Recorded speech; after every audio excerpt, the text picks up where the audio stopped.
insurance. Do it face to face. Buy to let, thatched, commercial. We're your high street insurance brokers for all types of insurance. Avoid faceless internet firms. High House Insurance. Do it face to face. See Neil and the friendly team at High Street Selsey. High House Insurance. Do it face to face. Or call Selsey 606 552. This is Selsey Internet Radio. Hello and welcome. I'm Emma Cawley. Today I'll be taking you through all of the different links for our half hour's programme. First of all, let's start off with our interview by John Pilgrim, and he's talking to Brent Lodge Wildlife Centre manager Emma Pink. He's talking to her about the animal welfare work that goes on at Brent Lodge Wildlife Centre. Over to you, John. It's John Pilgrim with Selsey Internet Radio, and I'm at Brent Lodge Wildlife Hospital talking to a lady called Emma Pink, who's actually looking quite pink as well this afternoon. She's obviously been out in the sun. And since she has been 12, she's been working at Brent Lodge Wildlife Hospital. That's correct, yeah. Emma, come on, tell us a story. How did you get into it? I'd always wanted to work with animals, so I happened to move very close to a lady that was a warden at Brent Lodge and knocked her door one day and asked if I could help clean some animals, and it just all started from there. And so, how often were you coming in then? It was every Saturday, as much as I could, as much as my parents could drive me down, because I lived in Hampshire at the time, so it was a bit of a trek. And then it turned into every summer holiday, every half term, and eventually they just couldn't get rid of me. So it's just sort of grown from there. How old were you when you came here full time? Full time, 16. 16? Yes. Had you done O levels? No, I've just done my GCSEs and got a bit of a summertime job. It was only ever meant to be a temporary thing, and here we are today, so it's stuck with it. At what point did you become the manager here? I've been the manager now for nearly 2.5 years, so it's not been very long, but I've been here long enough to know the job. So. Do you like the job? I love my job, absolutely love my job. How many creatures? Because it's not just birds, is it? No. It's what other creatures do you deal with? We deal with anything from sort of robins and mice all the way up to swans and deers and foxes. It's all the way through. Anything wild that needs help, we look after. And how do they get here? Who brings them in? We do rely heavily on the public to get them to us. We don't rescue, I'm afraid. We're a really small, very tight budget charity, so we do rely heavily. But we do have some lovely, incredible volunteers as well that do go out and help us as and when they can. So what full-time staff do you have here? We only have, currently, five I think, and that's working sort of day and night every single day. We don't shut. We open every single day, 365 days a year. So that's a lot of time to be open and very few staff. But we try to keep costs low by relying more on volunteers and staff. How many volunteers do you have? We have an amazing band of volunteers. We have 40 to 50 volunteers. 40 or 50? Yeah, that's across the board. And do you all live locally? We get them from all over the place. We've got them as far as Worthing and sort of Littlehampton, Hampshire, Portsmouth, Southampton, all sorts of places. And they help with all sorts from, working directly with the animals to helping in our charity shops, helping with fundraising events, admin, all sorts of things. Really, really helpful.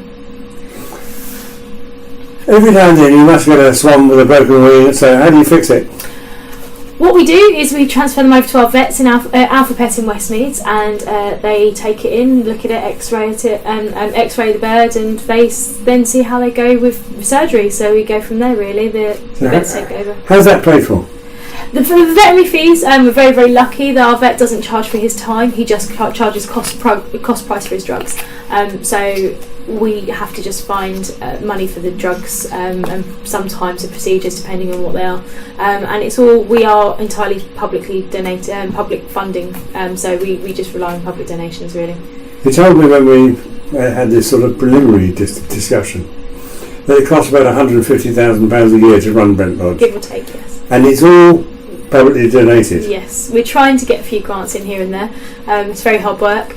And there needs to be projects in place, but we can't do projects until we have money to do them. We have to start those projects first. So the minute is very, very much public donation, and people always shock us with their generosity. So, do you get remembered in people's wills? Yes, we do. Yes, we do love people to remember us, and wills are really important. They do help us get through the year as well. Okay. Now, what are the weirdest creatures that you can remember treating here? Oh gosh, it's been such a long time. We've had a caterpillar brought into us. And it was A caterpillar? Yeah, it was a hawk moth. Elephant hawk moth larvae. So the lady didn't know what it was, and she said it looked like an alien. So we took it in, and it was an elephant hawk moth. And it actually went home with a member of staff and lived on a fuchsia plant until it was a moth. So he was absolutely fine. Yeah. And foxes? We do take in foxes, badgers. We now take in deer. We are across the What sort of spectrum. deer? We have roe deer mostly in this, Right, okay. end of the. So we take anything that is wild that needs our help. We'll never turn anything away. Do you have any owls? We do. We currently have with us wild owls. We have 4 babies that we hand reared from about 2 weeks old, and they're absolutely gorgeous. They're doing brilliantly well. And we have 3 adult tawny owls that are road traffic accidents that are doing very well. We have 2 kestrels that are again young hand reared ones, and we have another kestrel with us currently that has got a slight problem that we're working out and seeing what we can do with it. So I remember coming up here. Must have been 15, 20 years ago, when Dennis had a blind barn owl. yes, yeah, we've got a few resident birds on site, and we do have a Turkmenian eagle owl that was an unwanted pet. We have a couple of barn owls. I think they're both fully sighted. They're just very old and retired, if you like. We've got another tawny owl that's blind, and we have a snowy owl with us at the minute as well. So, really? yes, we do. Yeah. So you've got quite an owl colony. Yes, we do. Yeah, no, they're absolutely beautiful, and they really do help with funding in a way because they bring in sponsorship money, and also it's something for visitors to see. So they often pop a few pence in the box when they see our owls because they're quite magnificent. So. How many swans have you got at the moment? Currently with us, only 2. We do actually have a black swan at the minute that was brought into us. Yeah, a lady thought it was poorly, but it is just a black swan that was on someone's pond. And we do have a mute swan as well. But we've just released, I think, 8 in the last month. So. Do you have people or creatures that were obviously domesticated at some point and they've strayed? We do get a huge amount of people that really do try their best and their heart is in the right place to try and hand rear animals, birds, and either they stray or they let go with the intention of release, and unfortunately they don't know how to look after themselves, and that's where we step in. So we take over, we do the rehabilitation process and get them so they can be wild creatures again. So they go in with their own kind and they're taught to be whatever they are again, so they can be released. So. If we find, or if one of the listeners finds a creature that's hurt or damaged, how do they get it to you? The best thing they can do first of all is to contact us and give us a shout on the phone. Then we can assess the situation because it's not always necessarily the right thing to pick it up. So what we do is we assess the situation as best we can over the phone to see if it is actually in need of help.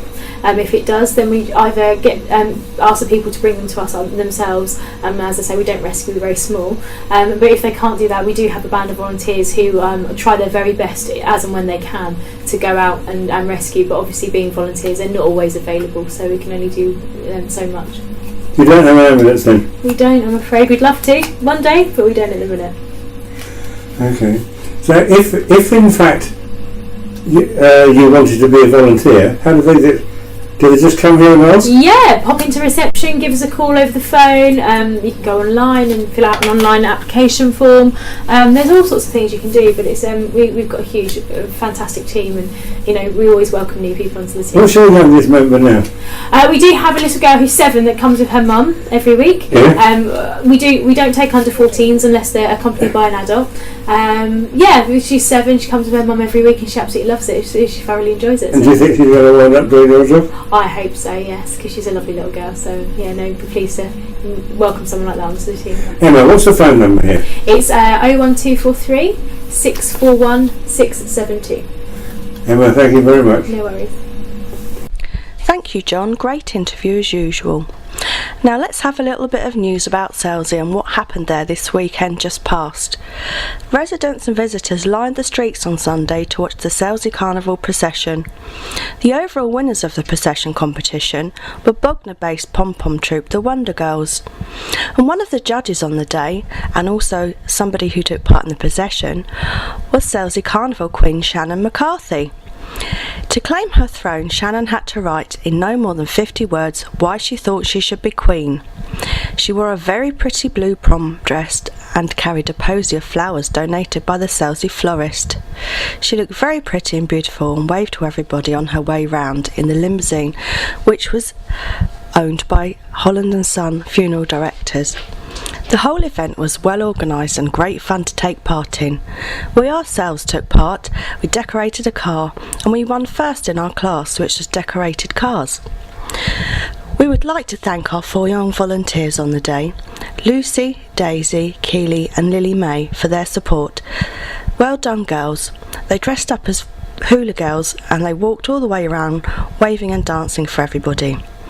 The fun continued in the evening with a massive firework display. It's probably one of the biggest I've ever seen actually on a Sunday down there.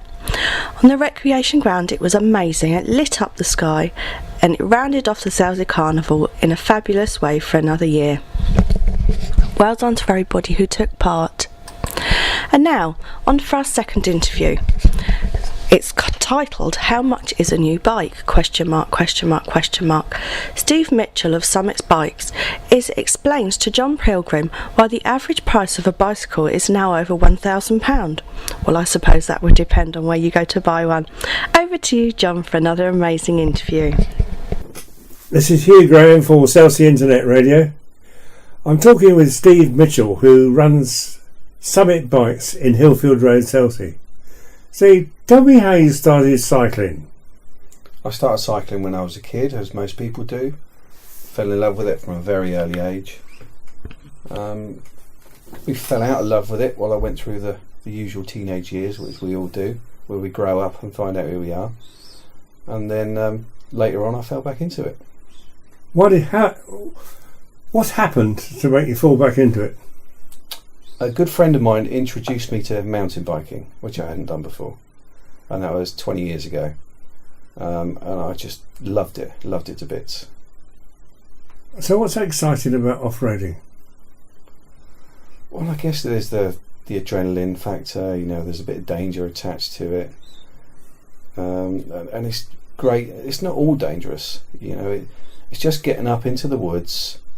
It's being a little bit Bear Grylls. It's getting out there in the environment and just enjoying what's around us. The amount of people that I've taken to the South Downs who have lived in Selsey for 20 odd years, you take them up there for the first time and they go, do you know what? I've lived here 20 years. I had no idea this was on my doorstep. Okay. So how much does it cost to buy the sort of bike that you could take up on the South Downs? Depends how seriously you want to go with it. You can start for as little as a couple £100. Well, let's say that you're the sort of person who wants to go up there with the wife and the kids every weekend. Every weekend, you probably want to spend £350 up if it was every weekend, because at a couple of £100, they do get a bit of punishment when they're up on the South Downs. All right. How long has Summit Cycles been open? Summit Bikes has been open in Selsey for about 19 months now. Okay. And was this your first bike shop? No, we had one on the Burnham Street. It was called Stowaway Bikes. Yeah. We were based next to Lansdale Marine, who sell boats and premium motorhomes. So it seemed like a natural progression to do the folding bikes to go on the boats and the motorhomes. So what brought you to Selsey? I know you live here. But was that a motivating factor? It was a motivating factor, and it was also, having been around here for 20 years, and whenever you need an inner tube or any other tiny little spare, you have to drive all the way to Chichester. That road can be a beast at the best of times. So, I've been aware there's been a gap for a proper bike shop in Selsey for a lot of time. So what pushed you over the edge? Why did you start Summit Bikes? I started a bike shop because I had a wooden flooring business for 10 years. Yeah. And I found a lump and I got it investigated, and to cut a long story short, it was a rare form of leukemia. And how did that lead you to a bike shop? I had 2 years worth of treatment, including a bone marrow transplant. After it, they said that I couldn't return to my old job because it was too dusty. So, okay. You're 44 years of age somebody gives you a blank sheet of paper and says, right, you can't do what you used to do. What are you going to do now? Well, it seemed logical to do something that I love doing. And you love biking? I love biking. There's a rumour circulating in the village that on occasion you used to ride your bike all the way to Southampton for treatment. Is that true? Yes, it is true, yes. It's for my checkups after the treatment. How many miles is it there? 44 miles each way. How long did it take you each way? Just over 3 hours each way. Straight. Were they surprised, or did they ever know that you'd ridden a bike that way? It was quite comical the first time I did it. I arrived in the hospital with my usual consultant and walked in my cycling gear, and she just shook her head and said, "Tell me you haven't ridden all the way from Selsey." And you said? And I said, "Okay, then I haven't." She said, "Okay, what are you going to do? Get the train back?" I said, "No, I'll go back. I'll ride back afterwards." Was you surprised? Very surprised, yeah. Do you consider that cycling has helped you in your return to fitness? Well and truly. When I first got out of hospital, I'd lost 3 stone in 6 weeks. I couldn't eat anything for 6 weeks. I was as weak as a kitten. I couldn't even get up the staircase at home. But within 9 months, through positive mental attitude and love of cycling, like you say, I was riding to Southampton and back. The sort of customers you've got in Selsey, do they fall into all age groups, from children right up to pensioners, or? Yep, all and everything in between. You told me when we were talking in the pub one day, you said that some people have never learned to ride a 2-wheel bike. It is true. It surprised me the first time I heard it, but it's surprising how many times you hear it. So does that explain why some people ride tricycles? That is one of the reasons, yeah. Some people decide to have them in their ageing years, because as they get older they start to lose their balance or feel less comfortable in balancing on a bicycle. What about all the electric bikes I see flashing around the village? Are they all from you? I hope so. Yeah, we do sell quite a few electric bikes. And they cost about £1,000? No, a good one, 800 up. And what speed can you get up to one of these bikes? 15.5 miles per hour. That's what they'll assist you up to, because that's the legal speed limit for all electric bikes. Really? Yeah. And the batteries, how long do they last? The batteries, it depends on the use. We don't sell anything of the old battery styles, as in sealed lead acid batteries. Everything is lithium, either lithium ion or lithium polymer. And you can get 70 miles out of one charge. It costs you 5 pence to charge it, so you're getting 70 miles for 5 pence. Can't be bad, can it? Can't be bad. So, and do your customers take the bike from Selsey to Chichester? Yeah, or do they normally just ride it around the village? Depends on the customer. We have one customer who's 76, who rides up to Lavant. He goes over to Portsmouth on the back roads. And he once told me a story that he was out on a Sunday and he was about 30 miles into his ride, and he passed a load of serious cyclists going the other way. He said so he got so far, decided to turn round, actually caught up with them, and then embarrassed them as he overtook them on his little shopping electric bike. Okay. How much does a new battery cost, and how long does a battery last before you need to replace it? A battery, the batteries start at about 200 quid, replacement batteries. You can get 750 to 1,000 complete discharges to recharges, but the best thing to do is to keep them topped up with the lithium batteries. They have no memory like the old sealed lead acid batteries. Okay. So the better you look after them, the more use you'll get out of them. You can't leave them in the winter in the garage for 3 months and expect it to be right when you go back to it.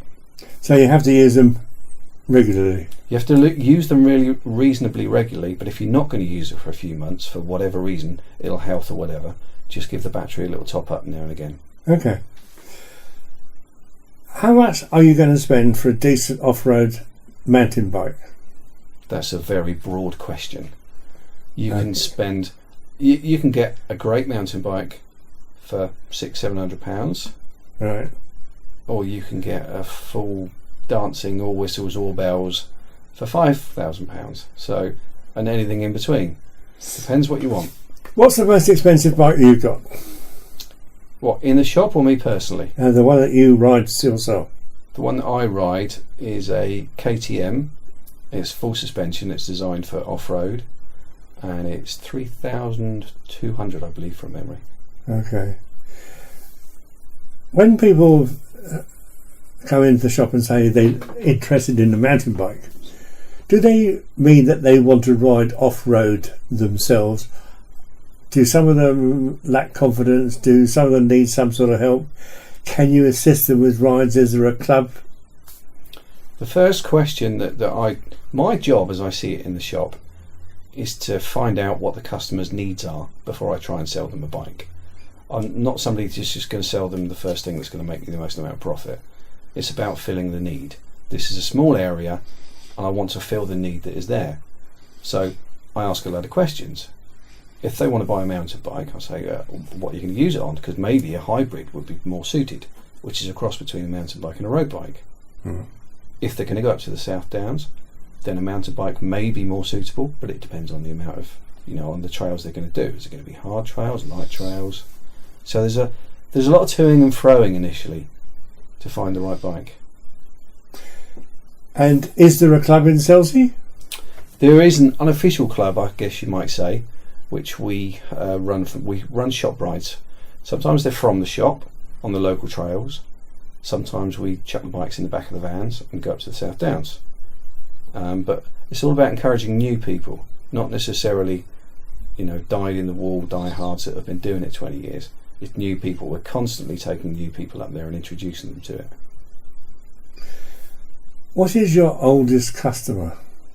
Or how old is your oldest customer? 80s. 80s? Yeah, I couldn't give what, you an off-road? exact. Oh, sorry, off-road. Sorry. Yeah. Oh, you mean within the group? Yeah. Probably approaching 60. Okay. Most people who go in off-road would be buying bikes at what age? People that are going off-road? Yeah. Anywhere between 17 and 60, really. Really? Yeah, it is that broad.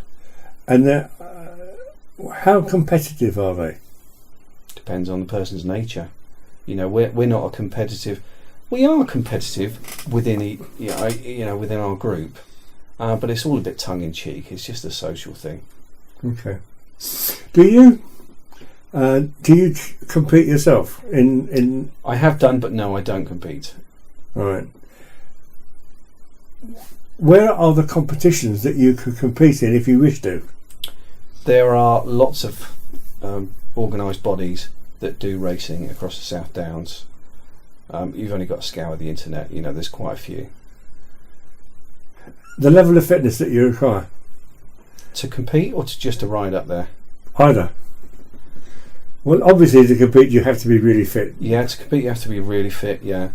To come out with us, we also offer guided rides through Chichester District Council, and they are based at the complete novice who hasn't even looked at a bike for years.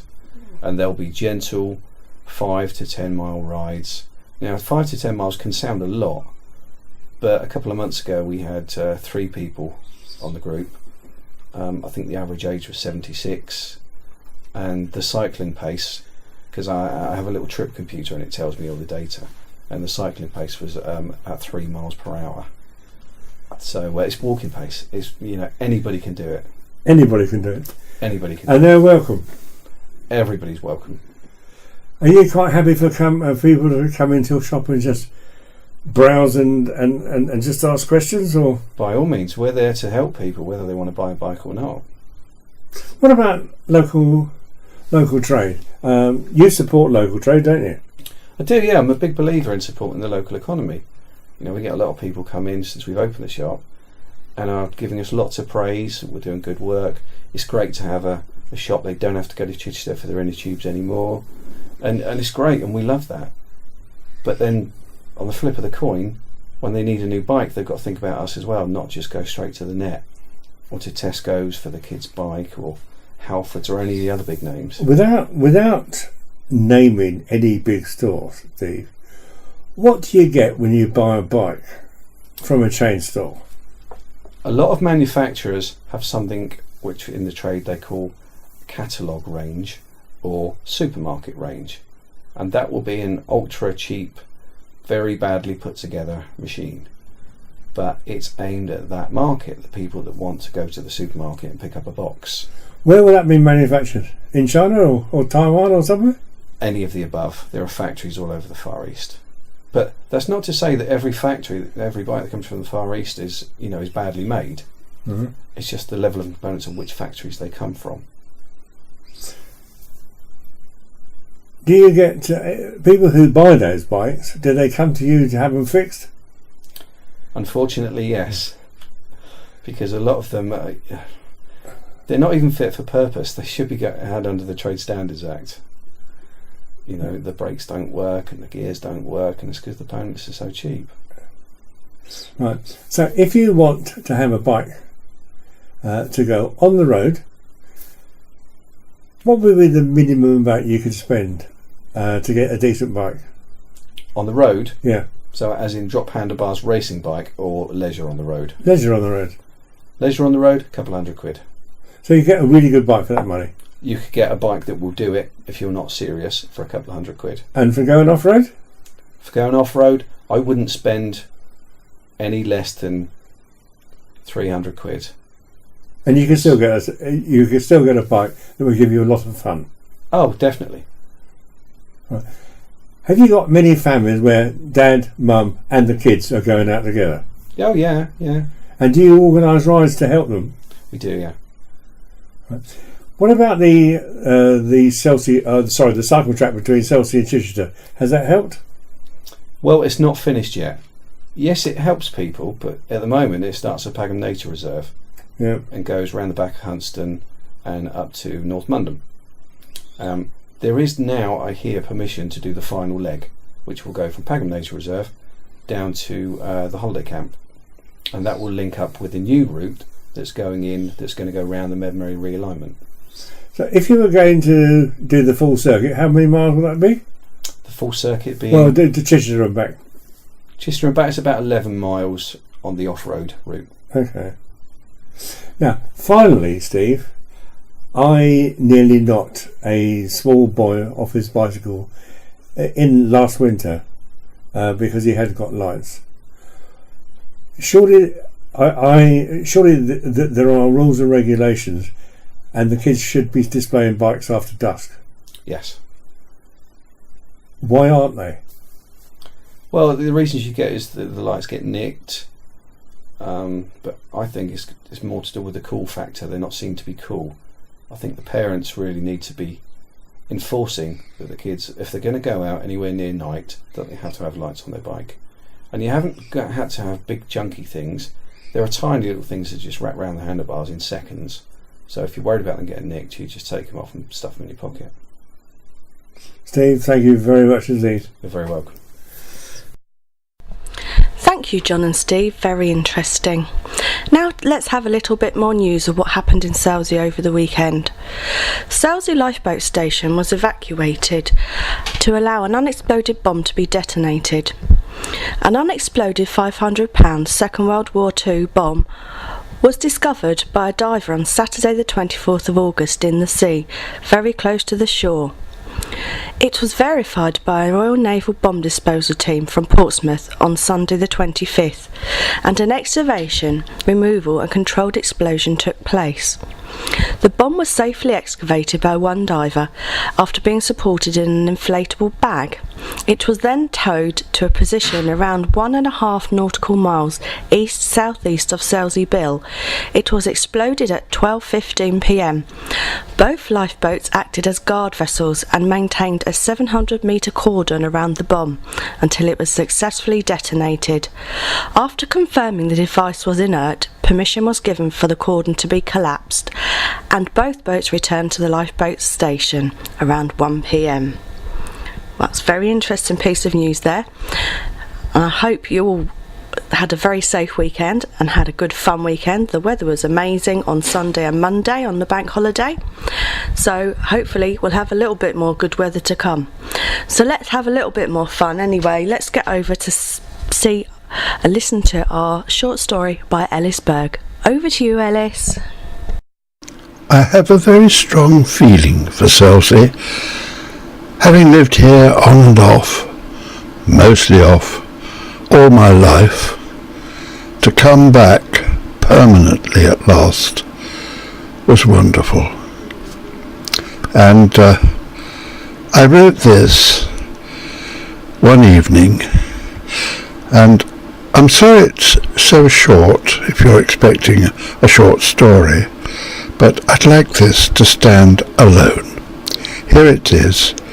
It's called Selsey Names.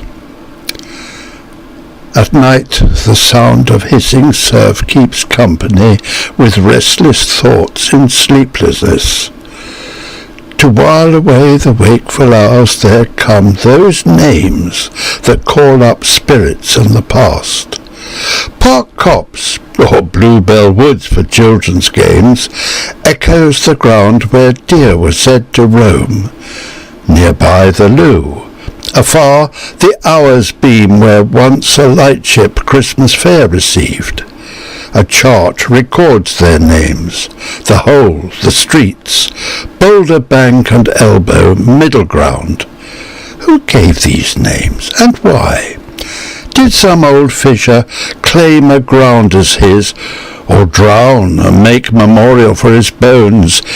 Did Mixon mark, or Medmary or Puller drop an anchor for the rest, for nets and pots and trawls?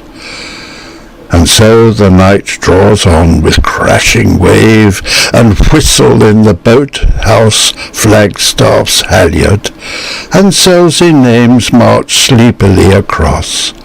West Head and Selsey Corner cast a spell that takes us to a dimmer dawn than that which floods its light on new suburban signs, the litter of a less respectful crew who name their Cedar Drive and Tudor Way and change a street to road to be genteel. No. Give me those old names with hallowed use, the Woodlands and the Arnells, Lawrences, old Selsby, Fireman Ralph, his valiant son, who own this village, and its mead of names runs through, and claims one's heart for Selsey's own. Thank you, Ellis. Lovely story as usual. Now let's have some What's On in Selsey. Now that the carnival's finished, there's not a lot going on really, so I've managed to pull together a few bits that everybody might find interesting. On Wednesday the 2nd of every month, WI meeting is at 2:15 to 4:30 in the town hall. So if you'd like to go along, that'd be a great thing to do. And then on Wednesdays 10 a.m. the Selsey Centre, Fridays 10 a.m. in the Selsey Centre is Fitter Sitters for lots of people who are unable to get about but still would love to have a bit of exercise. So that's another great one for everybody to try. And then we've got ABC Badminton Club, mixed age badminton, the Academy Sports Hall, and that's 7 to 9 p.m. on a Thursday. And if you'd like to find more out about that, you can contact John Reeves, and the telephone number is 079 905 252 93. And then for our younger residents is Sunbeam's Parent and Toddler Group, and they meet on a Friday 10 o'clock to 11:45 at the East Beach Church, Marisfield Place. So hopefully if you've got some young kiddies, take them along and have some fun and meet up with some new people. Well, that's it for another week. That was our podcast. We hope you enjoyed listening and found something of interest. Before we go, we'd like to ask if any of you out there would be interested in helping out and volunteering at our radio. We need people to help make programmes, plan programmes, do interviews, a bit of everything really. If you are interested, you can find us on Facebook, we have our own page, or you can drop into the Selsey Information Exchange, leave your name, address and telephone number, and we will call you back. If you do fancy it, it's quite a rewarding thing to do and quite fun as well. We're a jolly band of people who are interested in bringing local community information to the wider audience. Well, thank you again for listening. We hope you join in again next week. Until then, bye!